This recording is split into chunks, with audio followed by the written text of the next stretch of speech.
Hello student, welcome back to my YouTube channel Arihant lecturer. जितने भी बच्चे क्लास 10th में हैं और 10 मार्च को चित्रकला का पेपर देने वाली ये वीडियो उनके लिए बहुत इंपॉर्टेंट है प्यारे बच्चों, क्योंकि आज की इस वीडियो में मैं जो पेपर लेकर आया हूँ इसे खुद यूपी बोर्ड ने अपने ऑफिशियल वेबसाइट पर जारी किया है। यानी कि 10 मार्च का जो चित्रकला का पेपर आएगा वो किस टाइप का आएगा, कैसा पेपर आएगा, किस तरह के प्रश्न बोर्ड एग्जाम में पूछे जाते हैं, कौन से प्रश्न इंपॉर्टेंट है, आज की इस वीडियो में सब आपको पता चल जाएगा। क्योंकि यूपी बोर्ड ने इस जो है अपने ऑफिशियल वेबसाइट पर इसे जारी किया है, तो ये पेपर आपके लिए बहुत इंपॉर्टेंट है बच्चों। देखिए बच्चा लिखा है प्रतिदर्श प्रश्न पत्र, यानी कि मॉडल पेपर टाइप का प्रश्न पत्र है और ये 2025-26 के लिए यूपी बोर्ड के ऑफिशियल वेबसाइट से ये मैं पेपर लिया हूँ और ये है चित्रकला केवल प्रश्न पत्र कक्षा 10वीं के लिए। प्यारे बच्चों, आपका यहाँ पे विषय कोड जो रहेगा वो 936 रहेगा और संकेतांक आपका 830 रहेगा। यहाँ पे यूपी बोर्ड जो आपको समय देगा वो 3 घंटे 15। बच्चा जो आपका समय मिलेगा वो 3 घंटे 15 मिनट का मिलेगा एंड जो पूर्णांक होगा वो 70 का होगा। यहाँ पे दे रखा है नोट प्रारंभ की 15 मिनट परीक्षार्थियों को प्रश्न पत्र पढ़ने के लिए निर्धारित होगा। एग्जाम में जो आपको क्वेश्चन पेपर मिलेगा उसको आपको 15 मिनट पढ़ना है बच्चा। यहाँ पर पहला निर्देश दे रखा है कि अपना अनुक्रमांक दिए गए ड्राइंग शीट के कवर पेज पर स्पष्ट रूप से अंकों एवं शब्दों में लिखिए तथा केंद्र व्यवस्थापक की हस्ताक्षर युक्त मुहर प्रत्येक प्रश्न पत्र पर लगवाकर कक्ष निरीक्षक से सभी पृष्ठों पर स्पष्ट हस्ताक्षर भी करवाइए। यानी कि जो आपको मिलेगा ना प्रश्न पत्र उस पे देखो जो यहाँ पे लिखा है केंद्र, जो आपको मिलेगा ड्राइंग शीट का कवर पेज, जो कवर पेज होगा इस पर आपको स्पष्ट रूप से आपके अंकों एवं शब्दों में अपने आपको रोल नंबर यानी अनुक्रमांक को लिखना है और उस पर केंद्र की व्यवस्थापक की हस्ताक्षर युक्त मुहर भी होना चाहिए। प्रत्येक प्रश्न पत्र पर लगवाकर कक्ष निरीक्षक से सभी पृष्ठों पर अपना स्पष्ट हस्ताक्षर करवाना बिल्कुल भी मत भूलिएगा, नहीं तो अदरवाइज आपकी जो पेपर है, जो आपका ड्राइंग शीट है वो चेक नहीं होगा। यहाँ पे कि प्रश्न पत्र जो है 3 खंडों में विभक्त है और तीनों खंड को हल करना आपके लिए आवश्यक है। यहाँ पे सबसे पहले आपको खंड क देखने को मिलेगा। यहाँ पे दे रखा है कुछ निर्देश कि इस खंड में आलेखन कला अथवा प्राविधिक कला में के प्रत्येक 20 बहुविकल्पी प्रश्न हैं, जिसमें से किसी एक के 20 बहुविकल्पी प्रश्नों के उत्तर आपको देने हैं। ठीक है, यानी कि आपको 20 आलेखन के 20 है और 20 आपके प्राविधिक के मिलते हैं। इन दोनों में से किसी एक को आपको हल करना है। प्यारे बच्चों, बहुत अच्छे से इस वीडियो को समझ लेना। मैं आपको सब कुछ बताऊंगा कि कैसे चित्र बनाना है, कैसे आपको जो है उसके जो बॉर्डर खींचना वो कैसे खींचना है, कौन से चित्र बनाएंगे कि उस पर अच्छे मार्क्स मिलेंगे, कौन से चित्र ना बनाए कि हमें नंबर हमारे कट जाए। यहाँ पे दूसरा निर्देश है कि आपके द्वारा आलेखन कला प्राविधिक कला में से जिस भाग का चयन किया गया हो उसे ओएमआर शीट पर अवश्य अंकित करें। ये चीजें मैं आपको बताता हूँ कि ओएमआर शीट पर ये कहाँ मिलेगा। जो आपका ओएमआर शीट मिलेगा चित्रकला, जब बाकी जो जैसे आप भरते थे सभी चीजें आपको उसी तरह से भरना है। जैसे यहाँ पे पहला अक्षर, दूसरा अक्षर पेपर कोड का होता है, उसको भरकर यहाँ पे रंग देना होता है। केवल एक चीज इसमें अलग करना बच्चा, आप आलेखन भाग कर रहे हो तो आलेखन भाग को इस तरह से कलर कर देना है। अगर आप प्रावैधिक भाग कर रहे हो तो प्रावैधिक भाग को कलर करना। सेम चीज आपको यहाँ पर भी करना है।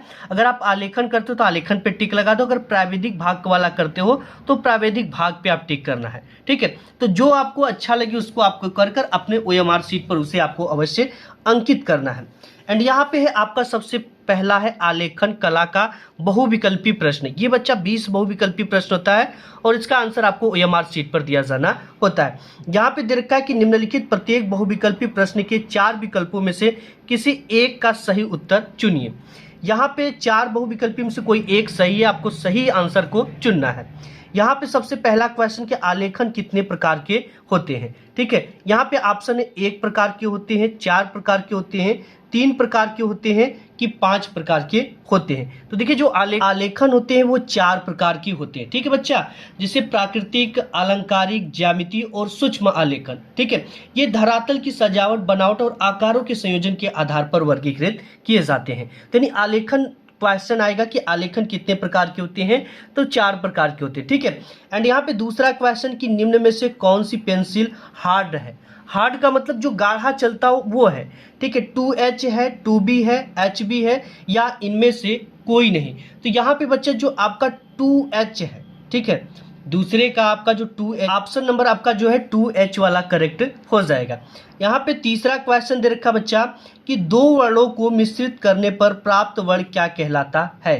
प्राथमिक कहलाता है, द्वितीयक कहलाता है, तृतीयक कहलाता है या इनमें से कोई नहीं। तो ये बच्चा द्वितीयक कहलाता है। ठीक है, जब दो रंगों को हम आपस में मिलाकर कोई तीसरा रंग बना देते हैं तो इस चीज को हम क्या कहते हैं, द्वितीयक रंग कहते हैं। ठीक है, वो जो रंग बनता है उसे द्वितीयक रंग कहते हैं। चौथा क्वेश्चन दे रखा है कि रेखा कितने प्रकार की होती है। 1 प्रकार की, 4 प्रकार की, 2 प्रकार की, 5 प्रकार की। ठीक है बच्चा, तो देखिए जो रेखा होती है वो आपकी 2 प्रकार की होती है। कितने प्रकार की होती है रेखा? 2 प्रकार की होती है। ठीक है, और सामान्यतः आलेखन या चित्रकला में रेखाएं 2 मुख्य प्रकार की होती है, सीधी रेखाएं या वक्र रेखाएं। ठीक है, कोई कोई इसे 4 प्रकार का भी मानता है, लेकिन जो मुख्य रूप से होती है वो 2 प्रकार की ही होती है। पांचवा क्वेश्चन कि लाल रंग में हरा रंग मिलाने से कौन सा रंग बनेगा। पीला बनेगा, नारंगी बनेगा, भूरा बनेगा या बैगनी बनेगा। तो यहाँ पे जो बनेगा बच्चा वो नारंगी कलर का बन जाएगा। ठीक, लाल रंग में हरा रंग मिला दोगे तो नारंगी बन जाएगा। छठवां क्वेश्चन है कि निम्न में से कौन सा प्राथमिक रंग है। इसके जो ऑब्जेक्टिव टाइप के है, ऑब्जेक्टिव इसके उस पार है। ठीक है दोस्तों, यहाँ पे प्राथमिक रंग हमसे पूछा था, उसका ऑप्शन दे रखा हरा, नारंगी, लाल, बैगनी। ठीक है, ये हरा, नारंगी और बैगनी ये द्वितीयक रंग है। लाल, पीला और नीला, ठीक है, ये जो 3 रंग होते हैं इसे प्राथमिक रंग कहते हैं। तो यहाँ पे ऑप्शन नंबर सी आपका करेक्ट हो जाएगा। 7वां क्वेश्चन कि कला शब्द किस भाषा का है। हिंदी का है, संस्कृत का है, पाली का है, बंगला का है। तो ये संस्कृत भाषा का शब्द है कला। ठीक है, अब इसके बाद 8वां नंबर क्वेश्चन दे रखा है यहाँ पे कि काला का विरोधी रंग कौन सा है। नीला है, सफेद है, हरा है, बैगनी है। तो सफेद जो है काला का विरोधी रंग है।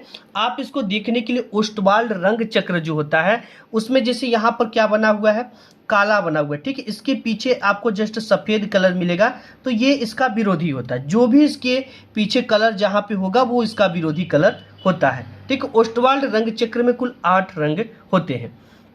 तो यहाँ पे 8वें का जो है बी नंबर करेक्ट हो जाएगा। 9वां नंबर क्वेश्चन दे रखा है कि बिना ब्रश की सहायता से कौन सा रंग लगाया जाता है।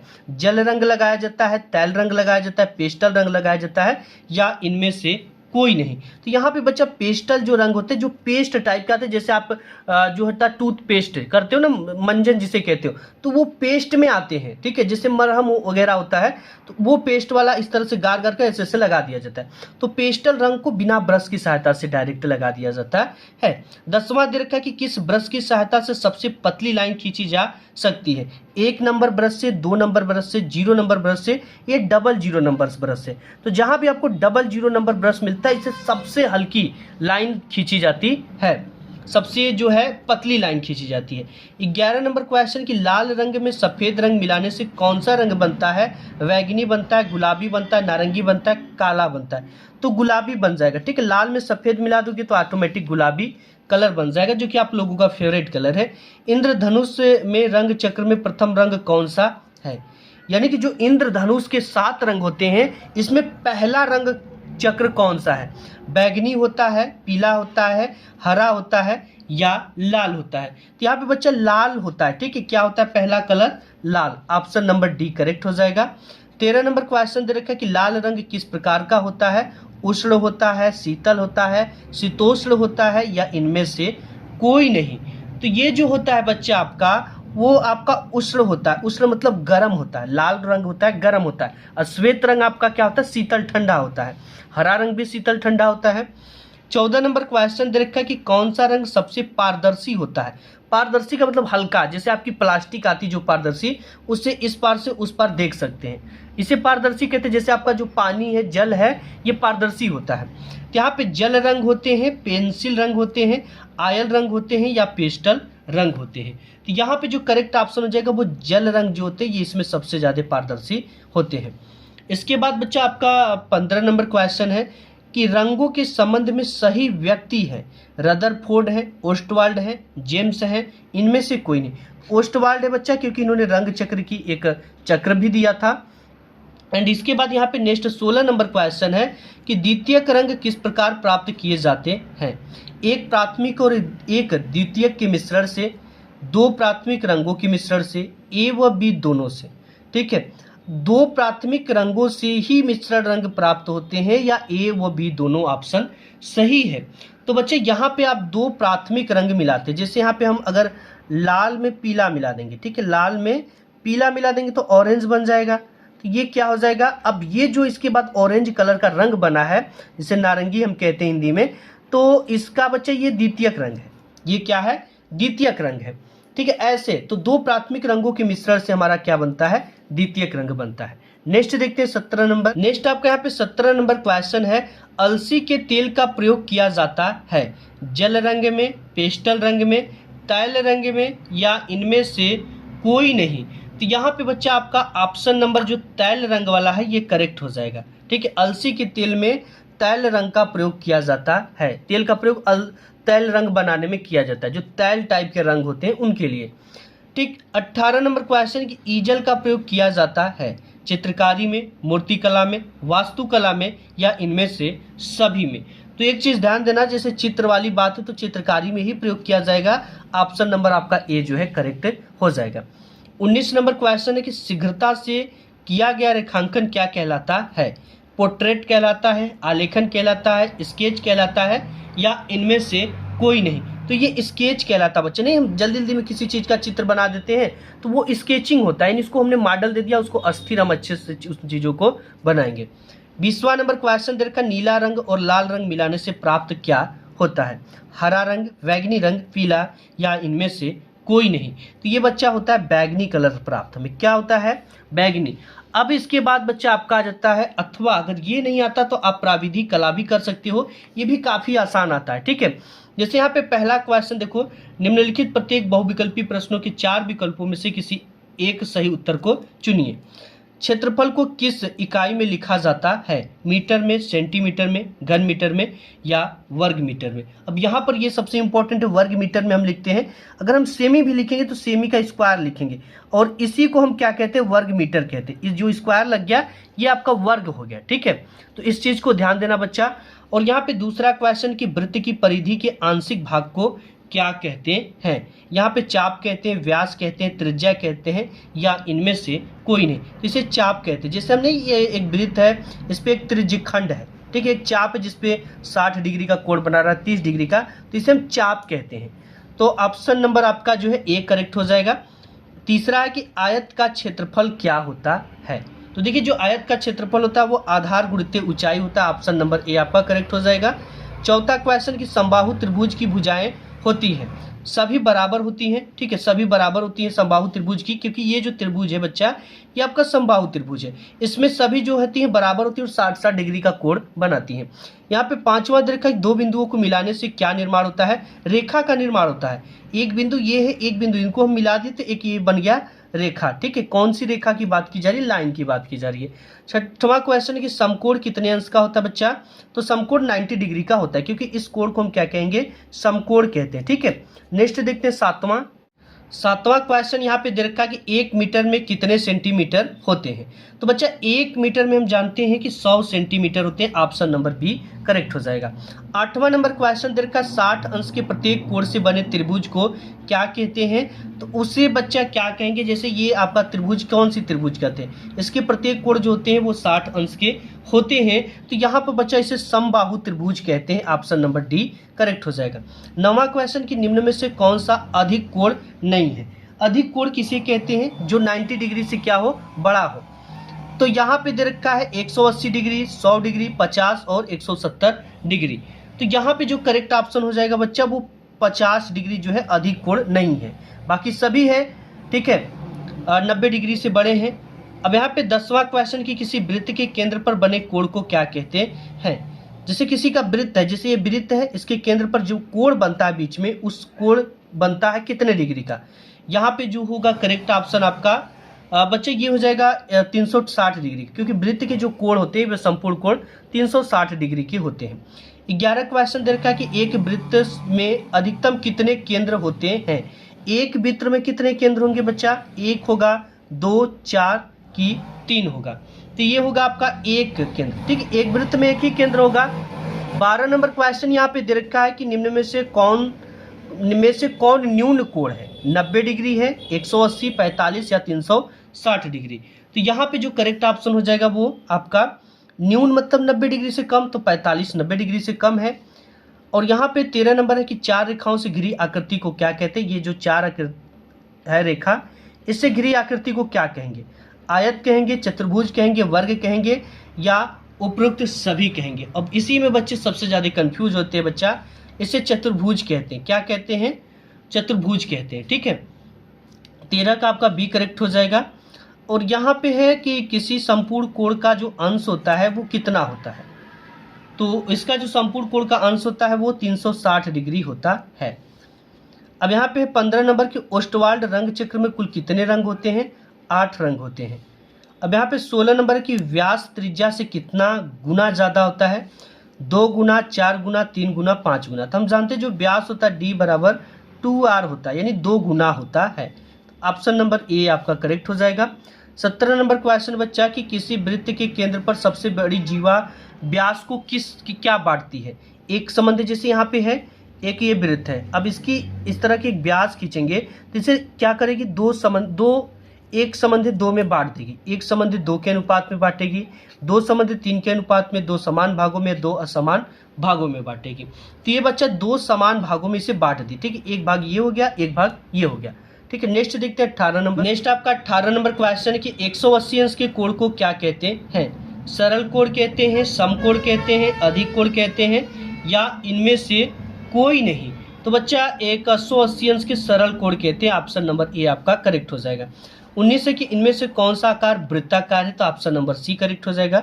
20वां कि वर्ग के प्रत्येक कोण कितने अंश का होता है? तो प्रत्येक कोण 90 डिग्री का होता है। जैसे ये वर्ग हो गया, इसका प्रत्येक कोण कितने डिग्री का होगा बच्चा? 90 डिग्री का होगा। ठीक है, अब यहाँ पे है सबसे पहले खंड ख। खंड ख में दे रखा बच्चा खंड ख के प्राकृतिक दृश्य चित्रण अथवा आलेखन कला, प्राविधिक कला से केवल एक का ही चित्रण करना है आपको। ठीक है बच्चा, अब इसके बाद देखिए यहाँ पर दे रखा है सबसे पहला प्राकृतिक दृश्य चित्रण, आप चाहो तो बना लो।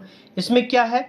देखिए दिए गए ड्राइंग शीट पर 20 × 25 सेमी के आयत में सूर्यास्त का दृश्य चित्रण कीजिए, जिसमें नदी, पहाड़, वृक्ष तथा पहाड़ी झोपड़ियाँ आदि का चित्र बनाइए। चित्रांकन में आपको वाटर कलर या पेस्टल रंग का प्रयोग करना है। इसमें सबसे इंपॉर्टेंट चीज बात यह आती है बच्चा कि आपको जो है 20 कहाँ पे रहेगा और 25 कहाँ पे रहेगा। ठीक है, तो इस चीज का ध्यान देना कि ये एक तरह से आयत हो गया। और आयत में क्या होती है? सामने वाली जो ऊपर वाली भुजा होती है ये बड़ी होती है, तो इसको आपको 25 सेमी खींचना है। और ये वाली जो आपका जो लाइन होगा ये आपका 20 सेमी का होगा। हमको एक आयत बनना चाहिए। ठीक है, तो आयत के लिए सामने वाली भुजा हमेशा बड़ी रहती है और ये लंबाई वाली छोटी रहती है। तो हमारी 25 ऊपर होगी और नीचे क्या होगी? 20 होगी। ठीक है, ये देखो इस तरह से आपको चित्र बनाना है, जैसे इस आपको यहाँ पर दिखाया गया है। झोपड़ी वगैरह सब बना लेना। ठीक है, उससे बनाने से पहले जैसे यहाँ पे अपने कला के जो पेज मिलेगा, जो आंसर शीट मिलेगा ड्राइंग का, उस पर आपको अनुक्रमांक अंकों में पेपर कोड यहाँ पे डालना है, अनुक्रमांक शब्दों में लिखना है, विषय आपको लिखना है, दिन लिखना है, केंद्र का नाम लिखना है। ठीक है, कहाँ पे गया है और दिनांक को लिखना है।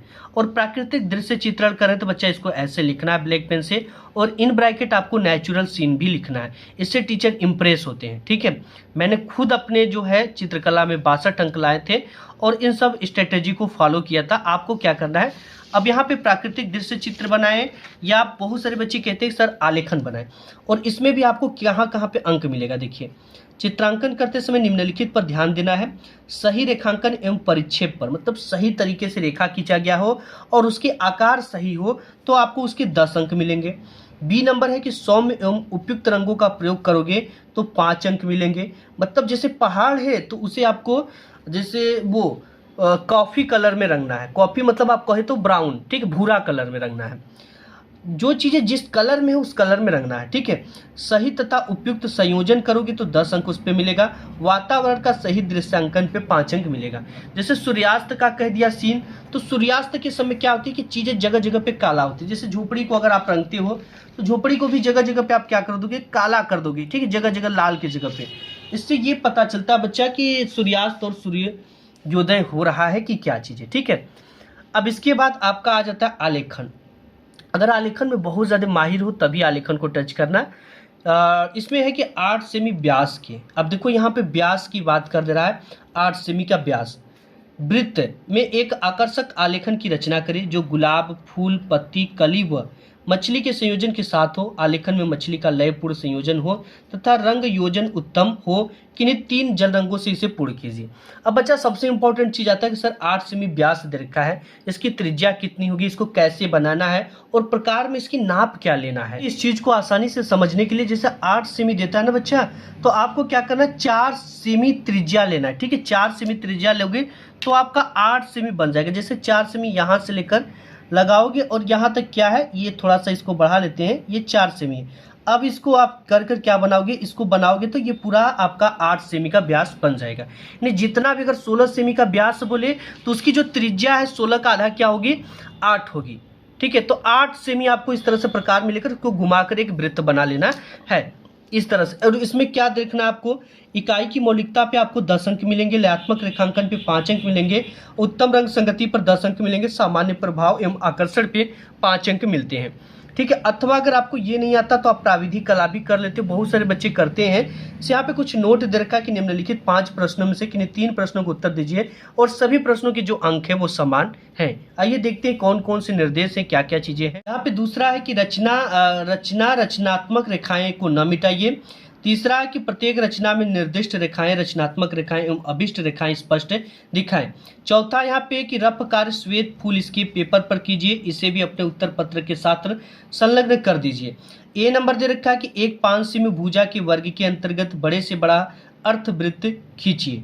ठीक है, और यहाँ पे बी दे रखा है कि 3.5 सेमी भुजा के सम खष्ट भुज के अंतर्गत एक वर्ग क ख ग घ की रचना करें।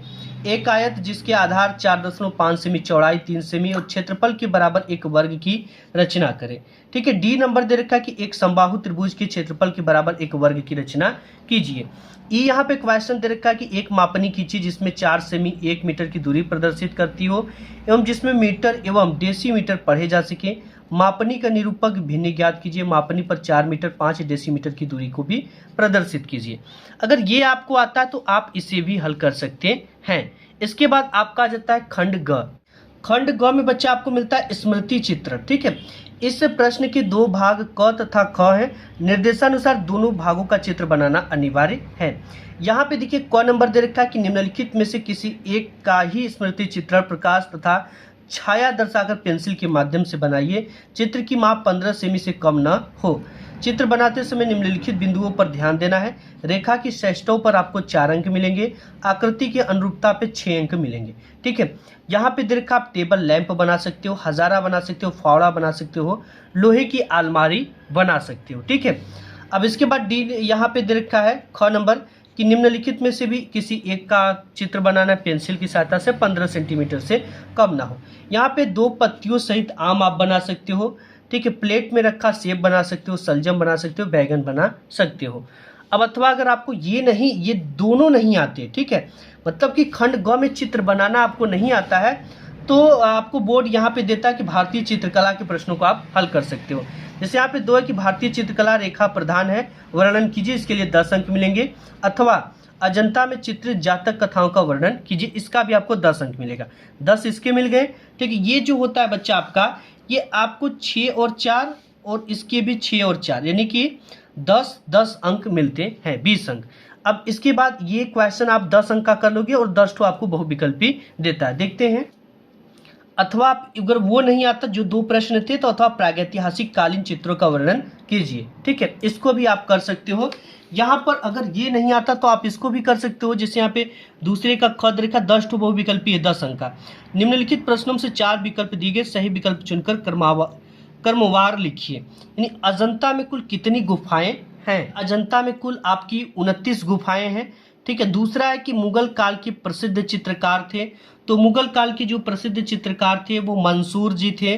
तीसरा है कि पंचमढ़ी की गुफाएं किस प्रांत में है, तो ये आपकी मध्य प्रदेश में है। ठीक है, इसके बाद चौथा नंबर क्वेश्चन दे रखा है कि उत्तर प्रदेश में प्रागैतिहासिक कालीन चित्र कहाँ पाए जाते हैं, तो ये आपको जो पाए जाते हैं बच्चा, ये आपके प्रयागराज और मिर्जापुर में पाए जाते हैं। ऑप्शन नंबर बी आपके करेक्ट हो जाएंगे। पांचवा क्वेश्चन की मधुबनी पेंटिंग किस प्रांत की देन है, तो ये आपकी बिहार की है। ठीक है, मधुबनी एक बिहार में जगह भी है। छठवां कि अजंता की गुफाएं किस राज्य में स्थित है, तो ये महाराष्ट्र में स्थित है। ठीक है बच्चा। सातवां है कि आदि मानव का प्रमुख केंद्र कौन सा था, यानी जो आदि मानव पहले के थे वो कहाँ पे रहते थे ज़्यादा से ज़्यादा, तो बच्चा वो मिर्जापुर में रहते थे। ऑप्शन नंबर आपका बी करेक्ट हो जाएगा। आठवां है कि प्रागैतिहासिक भारतीय चित्रकला किस सतह पर बनाई गई थी, तो ये आपकी चट्टानों पर बनाई गई थी, पहले की चट्टानों पर। ऑप्शन नंबर डी करेक्ट हो जाएगा। नौवां क्वेश्चन की प्रथम बौद्ध मूर्ति कहाँ पाई गई थी, तो ये आपकी मथुरा में पाई गई थी। कहाँ पे पाई गई थी, मथुरा में। 10वां क्वेश्चन है कि 4.5 इंच की ऊंची कांस्य नर्तकी कहाँ से प्राप्त हुई थी, तो ये बच्चा आपकी मोहनजोदड़ो से प्राप्त हुई थी। ठीक है, जो नटराज टाइप की होती है नर्तकी, वो आपकी मोहनजोदड़ो से प्राप्त हुई थी। ठीक है, तो ये आपकी रही पेपर। इस वीडियो को ज़्यादा से ज़्यादा अपने दोस्तों यारों में शेयर करना, वीडियो लाइक भी करना पसंद आए तो। ठीक है, अब मिलूंगा एक नेक्स्ट वीडियो में, तब तक के लिए धन्यवाद।